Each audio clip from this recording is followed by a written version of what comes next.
समष्टि या व्यष्टि के हिसाब से अलग अलग भी हो सकते हैं। एक ही व्यक्ति 2 गुरु का काम करते, एक ही व्यक्ति 3 का काम करते, 4 का काम करते, या अलग अलग भी हो सकते हैं। तो ये गुरु अपूर्ण रूप से कृपा करते हैं, और इन गुरुदेव की कृपा के द्वारा ही जीव को जो रास्ता है वो मिलेगा। श्री प्रभु इतने कृपालु हैं कि माया इतनी प्रभावशाली है कि जीव जैसे ही माया के पास में आया, माया उसको मोहित कर लेगी। जैसे हल्दी यदि चूना के संपर्क में आई तो हल्दी रोली बन जाएगी, लाल रंग हो जाएगा, केमिकल रिएक्शन होकर के अपने आप ही कहीं ना कहीं प्रभाव हो जाएगा। ऐसे ही अनुचित जीव यदि त्रिगुणात्मिका माया के संपर्क में आया तो संपर्क में आने के साथ ही साथ माया इतनी बलवती है कि वो अनुचित जीव को आवरण और विक्षेप करके वहां मोहित कर लेगी।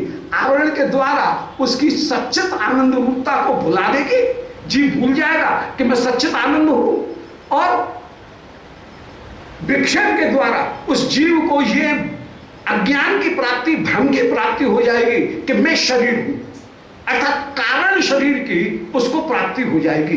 कारण शरीर का तात्पर्य है कि मैं शरीर हूं, मैं प्रकृति हूं, ये ज्ञान होना, इसका नाम ही है कारण शरीर। उस कारण शरीर से कॉज बॉडी, कारण शरीर, उस कॉज बॉडी से मैं प्रकृति हूं, फिर एक दूसरे शरीर की उसको प्राप्ति होती है, वो है सेटल बॉडी, सूक्ष्म शरीर।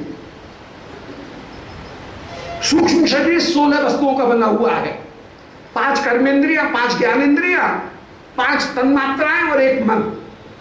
ये 16 वस्तुओं का बना हुआ सूक्ष्म शरीर है। जो सूक्ष्म शरीर कभी एक शरीर को पकड़ता है, कभी दूसरे शरीर को, एक शरीर को छोड़ करके दूसरे शरीर में प्रवेश करता है, और इन सूक्ष्म शरीर के कारण ही, मन के कारण ही जीव को अनेक योनियों की प्राप्ति होती है।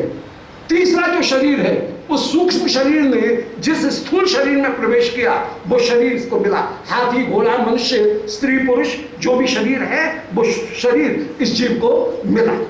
तो ये तीनों प्रकार के जो शरीर हैं, वो तीनों प्रकार के शरीर उस जीव को प्राप्त होते हैं। अब इनमें कारण शरीर जब तक नहीं हटेगा तब तक मोक्ष की प्राप्ति नहीं होगी। हाथी मरा तो घोड़ा पैदा हो गया, बात तो वही की वही हुई। एक शरीर मरा, दूसरा शरीर पैदा हो गया, तो स्थूल शरीर मरने पर दूसरा स्थूल शरीर मिल गया। सूक्ष्म शरीर कभी मरेगा नहीं, सूक्ष्म शरीर कहीं ना कहीं बना रहेगा, प्रलय काल में भी बना रहेगा। मोक्ष की प्राप्ति प्रलय होने पर भी नहीं हुई, क्योंकि मन एक शरीर से हटकर के दूसरे शरीर में प्रवेश कर जाएगा, सूक्ष्म शरीर एक शरीर से हटकर के दूसरे शरीर में प्रवेश कर जाएगा। गुरु का काम क्या है? श्री कृष्ण इतने कृपालु हैं कि जीव का कल्याण करने के लिए श्री कृष्ण ने अपनी कृपा शक्ति किसी एक व्यक्ति में स्थापित कर दी। जरूरी नहीं कि जो गुरु जिनमें कृष्ण ने मेरे ऊपर कृपा करने के लिए शक्ति स्थापित रखी हो वे साक्षात सुखदेव ही हो, ऐसा जरूरी नहीं।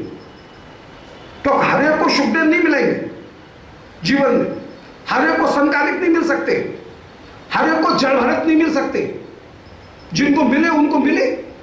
हमको तो इसी संसार में जैसे रहना है, परंतु श्री कृष्ण इतने कृपालु हैं कि मेरा कल्याण करने के लिए उन्होंने मेरे गुरु में मेरा कल्याण करने के लिए अपनी शक्ति स्थापित की, और मेरे लिए मेरे गुरु साक्षात कृष्ण है,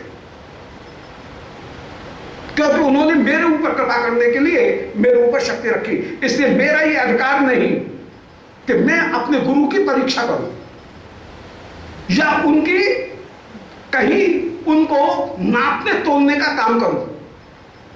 ठीक है, पहले जानने के लिए थोड़ा बहुत कहीं परिचय प्राप्त करने के लिए उनकी महिमा को जान लिया, परंतु जिस समय मैं उनकी शरणागत हो गया, या ठाकुर का विधान था, ठाकुर ने मेरे ऊपर कृपा करना चाहा और मुझे मेरे गुरु को प्राप्त करा दिया, तब मेरा भूल करके ये अपराध नहीं करना चाहिए मुझे कि मैं अपने गुरु की कहीं परीक्षा करने लग जाऊं और उनके गुण दोषों को देखने लग जाऊं।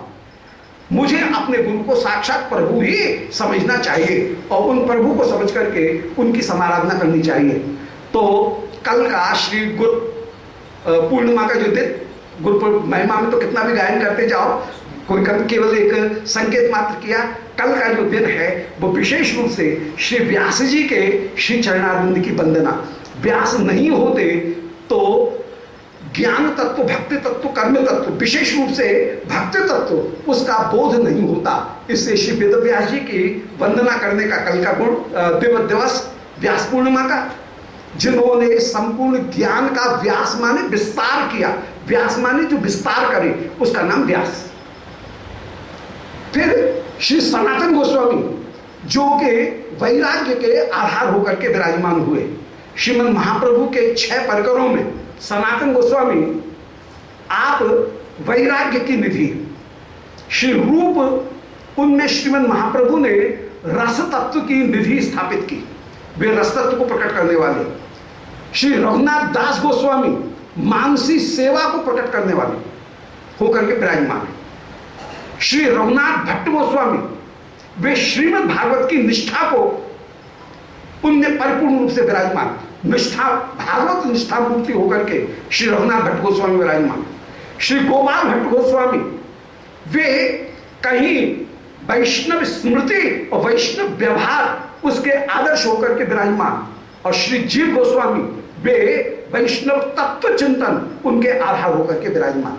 यो तो सब गुण सम्य विद्यमान, परंतु सनातन गोस्वामी जी में वैराग्य, रूप गोस्वामी जी में रस, रघुनाथ दास गोस्वामी जी में मानसी सेवा राग, श्री रघुनाथ भट्ट गोस्वामी में श्रीमद् भागवत निष्ठा, श्री गोपाल भट्ट गोस्वामी में वैष्णव स्मृति और वैष्णव सदाचार, तथा श्री जीव गोस्वामी जी में तत्व चिंतन, ये 6 विशेष रूप से स्थापित हुए। और ये 6 के 6 गोस्वामी पाद वृंदावन में विराजमान होकर के वैष्णवों का अपूर्व कल्याण कर रहे हैं। इनमें श्री सनातन गोस्वामी तो इतने महान कि सनातन गोस्वामी जी की वंदना में श्री महाप्रभु कभी श्री जगदानंद जी उनको भी डांट दें, काल के बटुआ जगदा कह करके उनको भी संकुचित कर दे।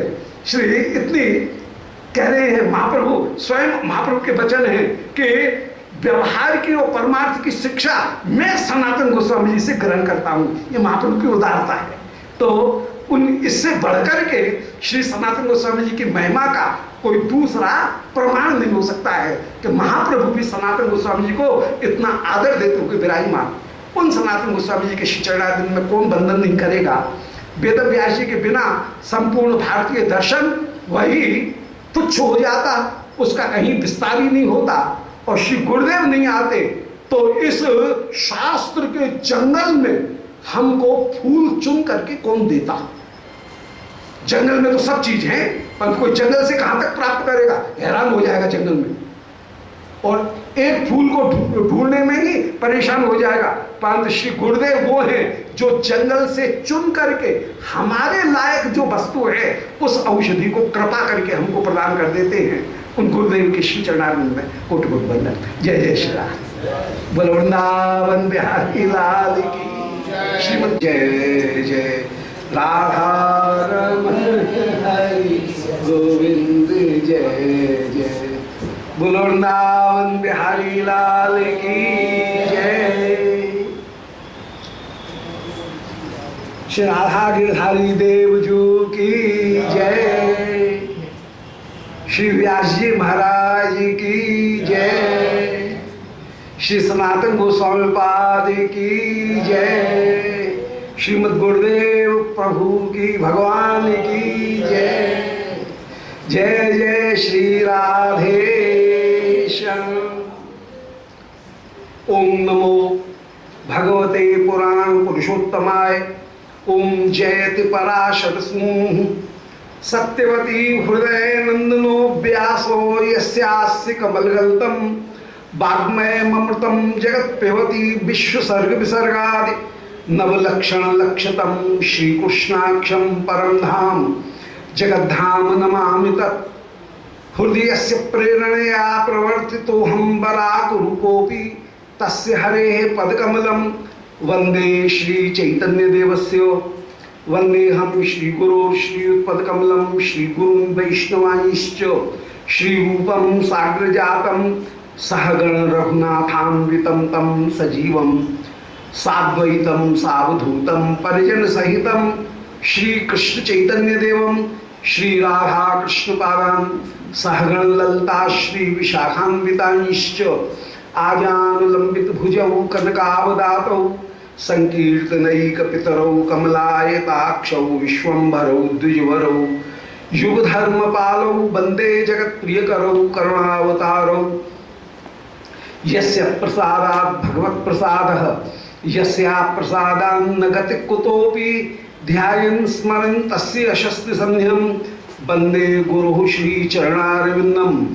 हे श्री सनातन प्रभो करुणाम्बुराशे हे रूप दुर्गत जनैक दयावलोको हे भट्टयुग्म सुमते रघुनाथ दासो श्री जीव में कुरुत मंद मते दयांद्रा तुलसी काननम यत्र यत्र पद्म बनानि च पुराण पठनम यत्र तत्र सन्निहितो हरि। बोलो श्री वृंदावन बिहारी लाल की जय। श्री राधा प्राण बंधो चरण कमलयोर केश शेषाद्यगम्या या साध्या प्रेम सेवा व्रज चरित परई गाढ़ लौल्यैक लभ्या सास्यात् प्राप्ता ययां तां प्रथयतु मधुना मानसी मस्य सेवां भाव्यां रागाध्वपान्थै व्रजमन चलितं नैतिकं तस्य नौमि। श्री राधा श्याम सुंदर देव की नैतिकी लीला के अंतर्गत अष्टकालीन लीला मानसी सेवा भावना, उसके अंतर्गत प्रातःकालीन याम की लीला में पूर्व प्रसंग में श्री किशोरी जी जिस प्रकार श्री नंद भवन में पधारी उस रूप माधुरी का वर्णन कराए। जबरदस्त काम, कहाँ पे घूंघट नीचा होगा, कहाँ घूंघट ऊंचा किया जाएगा, कहाँ पे दृष्टि नीची होगी, कहाँ पर सैनों से सेना बैनी होगी, कहाँ नेत्रों से बात की जाएगी, वो सारी रूप माधुरी उनको श्री लाल जी जहाँ दर्शन कर रहे हैं। और श्री प्रिया श्री रसोई में पधार करके जैसे सेवा करती हुई विराजमान, रसोई करती हुई विराजमान है, मधुर स्वर में गायन कर रही हैं और कभी छोंक लगा रही हैं, कभी उलट रही हैं, कभी चूल्हे में झुक करके आंच देख रही हैं, कभी आंच को ऊंचा कभी मंदा करती हुई विराजमान। और उस समय वे चंचल शिरोमणि अपने भवन के जो गवाक्ष खुलता है रसोई की तरफ, उस रसोई में नैन लगा करके श्री किशोरी जी की रूप माधुरी का वे चंचल शिरोमणि दर्शन कर रहे हैं, रसिक शिरोमणि। अपूर्व से शिवप्रिया की रूप माधुरी, और शिवप्रिया अपने मधुर रूप में गायन करती हुई विराजमान है, कोई भार नहीं है, अपूर्व आनंद विराजमान है। और जितने भी कार्य हैं वे अभ्यास के कारण अपने आप अभ्यास रूपी सखी पाक का जितना भी कार्य है उसको संपादित करती हुई विराजमान हो रही है। अब इधर लाल जी की क्या दशा, श्री श्याम सुंदर प्रिया की रूप माधुरी का दर्शन करके और आप अब आंगन में आकर के बैठ गए हैं अपने बगीचे में। उधर तो रसोई हो रही है और इधर रसोई जब पूरी होने पे आ गई तो श्री प्रिया विश्राम करने के लिए पधारेंगी अपने महल में, और श्री श्याम सुंदर उस समय बगीचे में आकर के बैठ गए हैं। और बगीचे में आकर के आप किसी शुक शावक को, शुक के बच्चे को, छोटे तोते को अपने हाथ में लेकर के और उसको पढ़ा रहे हैं। कोई श्लोक पढ़ा रहे हैं कि धाराधर बपुर नारायणोस्मान सब प्रसिद्धतु। एक पंक्ति याद करा रहे हैं कि धाराधर बपु नारायणो स्मान सब प्रसिद्धतु। अब वो तोता जो है वो जब श्याम सुंदर पढ़ा रहे हैं और वो पढ़ने में जैसे याद नहीं कर रहा है, तो श्री श्याम सुंदर पदच्छेद करके टुकड़े करके पढ़ा रहे हैं। बोले धारा धारा धारा धारा धारा धारा धारा। अब धारा धारा करते करते राधा राधा हो गया। जब धारा धारा करके पढ़ा रहे हैं, याद कराने के लिए रटवा रहे हैं, तो ये एक स्वभाव है कि धारा धारा बोला जाएगा तो धारा राधा हो जाएगा। जब धारा धारा की रट लगेगी तो राधा राधा राधा राधा हो जाएगा। और राधा राधा सुनकर के श्री श्याम सुंदर को अपूर्व आनंद की प्राप्ति हो रही है। तोते को सुना रहे हैं, सिखा रहे हैं। आप क्या भले विश्वनाथ चक्रवर्ती जी वास्तव में रसिक चक्रवर्ती हैं। तो श्री श्याम सुंदर तोते को शिक्षा देते हुए कह रहे हैं कि अरे शुक, तुम याद करो, इस स्तुति को याद करो कि धारा धर बपू। धारा माने मेघ की वर्षा की धारा, उसको धारण करने वाला। धाराधर कौन है? बोले मेघ। धाराधर माने धारा को धारण करने वाला, अर्थात मेघ। और उस मेघ के समान जिनकी अंग कांति है, धाराधर बपू माने मेघ शरीर की जिनकी अंग कांति, वे नारायणोस्मान प्रसीदतु। श्री नारायण हमारे ऊपर कृपा करें।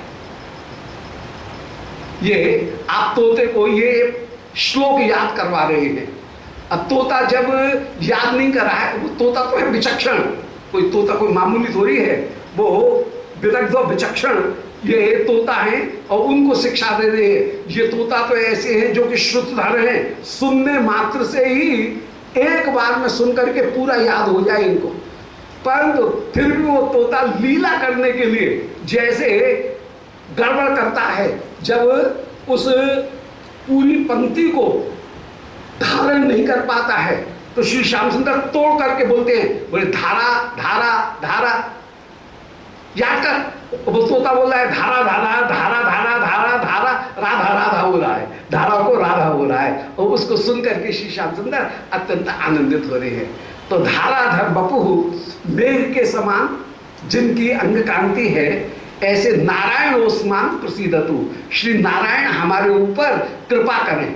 इत्येव अध्यापयत किंचित, ऐसा आपने उस तोते को कुछ पढ़ाया। सन्नव्यम शुक सावर सारकम, ये कोई नया तोता है। श्याम सुंदर के वो शुक विचक्षण जो तोता है, उनकी अपेक्षा कोई नया तोता है। ये नया तोता है। शुक विचक्षण होते हुए तो तुरंत याद कर लेते हैं, परंतु ये कोई नया तोता है। नव्यम शुक, शुक शावक है। शावक में छोटा बच्चा है। तत्रापि धारा धारेति धार्यन न पठन मुह। जब धारा धारा धारा धारा धारा धारा, तो धारा की जगह राधा हो जाता है।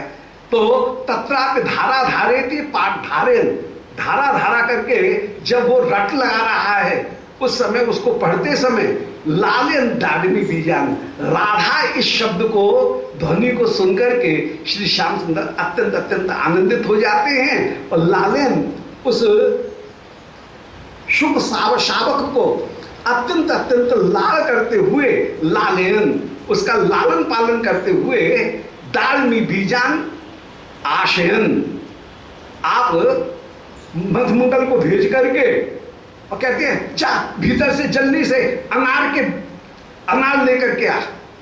मधुमंगल चाहे भीतर से, कभी तो वहीं अनार के जो वृक्ष लग रहे हैं उनमें से अनार तोड़ करके उनको छील करके उनके दाने निकाल करके श्याम सुंदर को दे। और श्री श्याम सुंदर अपनी हथेली में रख करके उस शुक को उस समय खिला रहे हैं। क्या बात, उस शुक के भाग्य। श्री श्याम सुंदर अपने हाथ में हथेली में दालमी बीजान, अनार के जो बीज हैं उनको रख करके आशयन अंतरांतरा, बीच बीच में तोते को याद भी दिलाते, याद भी कराते जा रहे हैं, रटवाते भी जा रहे हैं। धाराधर ऐसा करके धारा धारा धारा धारा ऐसा कह करके रटवाते भी जा रहे हैं और बीच बीच में तोते को कुछ खिलाते भी जा रहे हैं। अंतरांतरा बीच बीच में खिला रहे हैं। तो लालिन दाड़मी बीजान आशयन अंतरांतरा, अनार के दाने देते हुए बीच बीच में और उसको धारा धारा या धार्यन नपठम मुहु, पुनः पुनः इस श्लोक को याद करा रहे।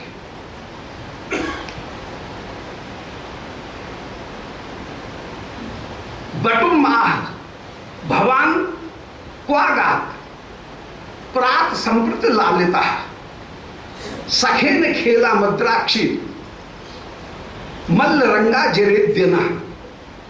उस समय मधुमंगल वे श्री कृष्ण के पास में आए और बटुम आह भवान क्वागात प्रात संपत्ति लक्ष्यता। श्री कृष्ण मधुमंगल से बोले कि मधुमंगल, अरे समेरे तू कहां चलोगे? अरे बटुम आह, बटू से कहा कि भगवान को आगात, कि तू कल सुबह आज सुबह कहां चला गया?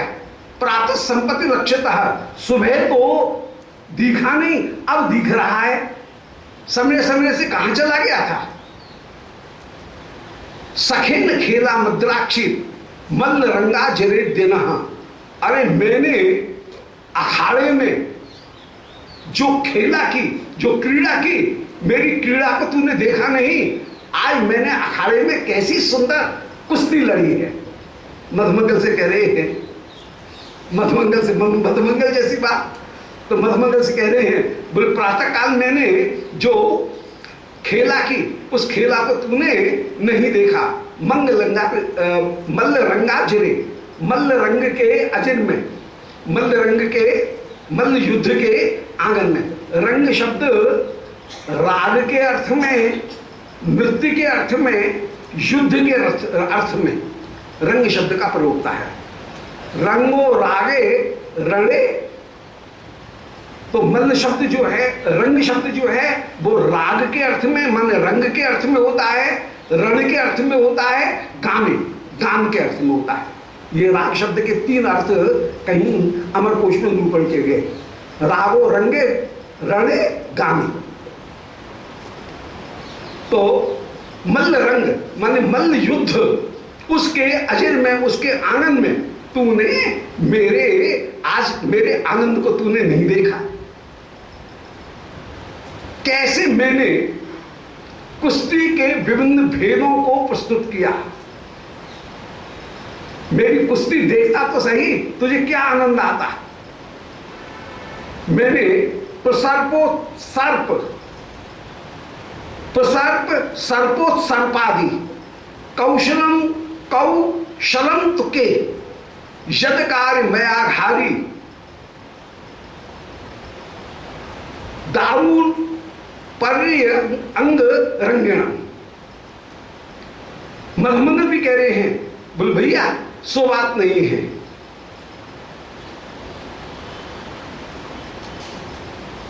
मधुमंगल कह रहे हैं भैया नहीं, ये मधुमंगल के वचन हैं श्याम सुंदर से। श्री श्याम सुंदर ने मधुमंगल श्याम सुंदर से कह रहे, बोले भैया ये तू का या तोता है खवाबी में लग रहे हो।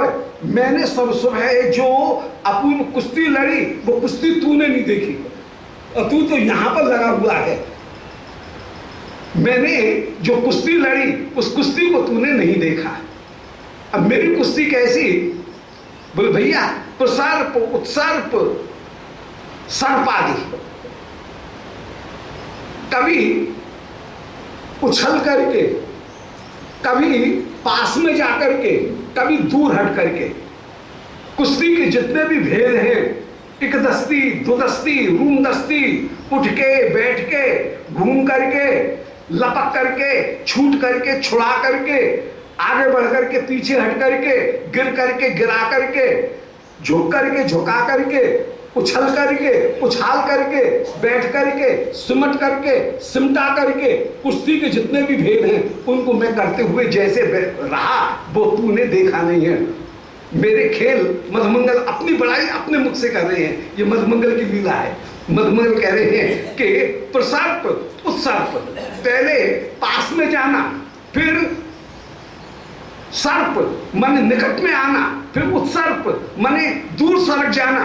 ये कुश्ती के जितने भी भेद हैं सारे दांव पेच लगाते हुए मैंने कौशलम, जो कौशल दिखाया, कौशलम तो के, कौ माने पृथ्वी, पृथ्वी पर के शलंती, ऐसे दाव को कौन लगा सकता है। यमक अलंकार का प्रयोग कि कौशलम कौशलंतु के, तू ये बता कि कौ माने पृथ्वी के ऊपर, कु शब्द जो है वो पृथ्वी वाचक है, कु का अर्थ होता है पृथ्वी, तो उसका सप्तमी का रूप बना कौ माने पृथ्वी पर, शलंतु के कौन मेरे उस कार्य को कोई दूसरा पृथ्वी पर कौन जान सकता है जैसे दाव में जानता हूं। तो प्रसर्प उत्सर्प सर्प, ये जितने भी कौशल हैं, प्रसर्प सर्पोत्सर्प आदि, इन सारे कौशलों को कौशलंतु के कौशलंतु के माने कौन, कौ माने पृथ्वी पर, इनको शलंतु माने जानता है। मैंने जो विभिन्न दाव लगाए, एक दस्ती दो दस्ती प्रवृत्ति, कभी एक हाथ से पकड़ना, कभी दो दस्ती दोनों हाथ से पकड़ना, कभी रूम दस्ती घूम करके पकड़ना, वो जो जितने भी दाव हैं उनको कौन जाने, ये दावों के नाम हैं, एक दस्ती दो दस्ती रूम दस्ती, ये दावों के जो नाम हैं, इन नामों को मेरे बराबर और कौन जान सकता है। यदकार मया घारी, हे अघारी, हे अघासुर को मारने वाले, मैंने जो जो भी दाव लगाए, कन्हैया तू तो वंचित रह गया, तू जाने कहाँ रहा, तू तो तोता को पढ़ा रहे हो, मेरे खेल को देखता तो आनंद आता तो यदकार मैं अघारी, अरे अघारी, जो मैंने आज सुबह आनंद किया है वो अपूर्व होकर के विराजमान हैं, वो दार पर्यंग रंगिणम, वो अपूर्व अपूर्व होकर के विराजमान। अब दारु पर्यंग रंगणम, दारु पर्यंग रंगणम का दारु पर्यंग का तात्पर्य है कि बड़ा भारी जो मुदगर, दारू माने लकड़ी का बना हुआ, दारू परी माने मुदगर जो है, उस मुदगर को घुमाने की जो विधि है, उस विधि को मेरी देखता, मैंने मुदगर कैसा सुंदर घुमाया था अखाड़े में, मैंने दाग पर्यंग, दाग माने मुदगर, उसको पर्यंग जो अपने शरीर के चारों ओर घुमाने की जो लीला है उसको जैसे की, उसको भैया तू क्या जाने, आज तो तू तो वंचित रह गया, मेरे उस खेल का तू दर्शन नहीं कर सका। दारू पर्यंग रिंगणम, मैंने दारू परी माने उस मुदगर को, परी अंग रिंगणम, उसको चारों ओर जो घुमाया वो अद्भुत होकर के विराजमान था, मेरा वो घुमाना। तो प्रसर्प उत्सर्प सर्प आदि कौशलम, मेरे एक दस्ती दो दस्ती रूम दस्ती, पास में आना दूर हटना छिटकना उछलना, ये जितने भी कुश्ती के भेद, उनके कौशल को कौन जाने।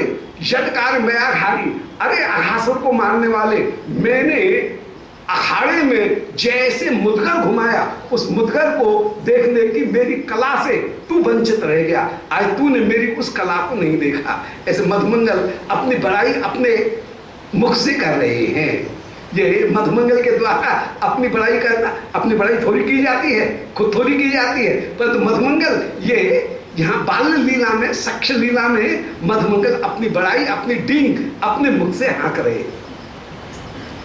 विचित्र व्यायाम वैदग्ध्यम, अरे भैया देख वहां पर मैंने कैसे मलखंभ किए, कैसे विचित्र प्रकार के व्यायाम, माने कहीं दंड पेलना, कहीं जो बैठक लगाना, कभी खंभ जो है उनके ऊपर चढ़ना, मल्ल खंभ के ऊपर चढ़ना, कभी मुदगर घुमाना, ये जितने भी, कभी जोर करना, कभी कोई सखा को ठाड़े करके उसके हाथ से धक्का देते हुए सखा के ऊपर जोर करते हुए विराजमान हो रहे हैं। एक सखा बैठ रहा है और उसके ऊपर दूसरा मालिश करते हुए विराजमान है, मालिश करने वाले की कसरत हो रही है और जो बैठा हुआ है उसकी भी कसरत हो रही है।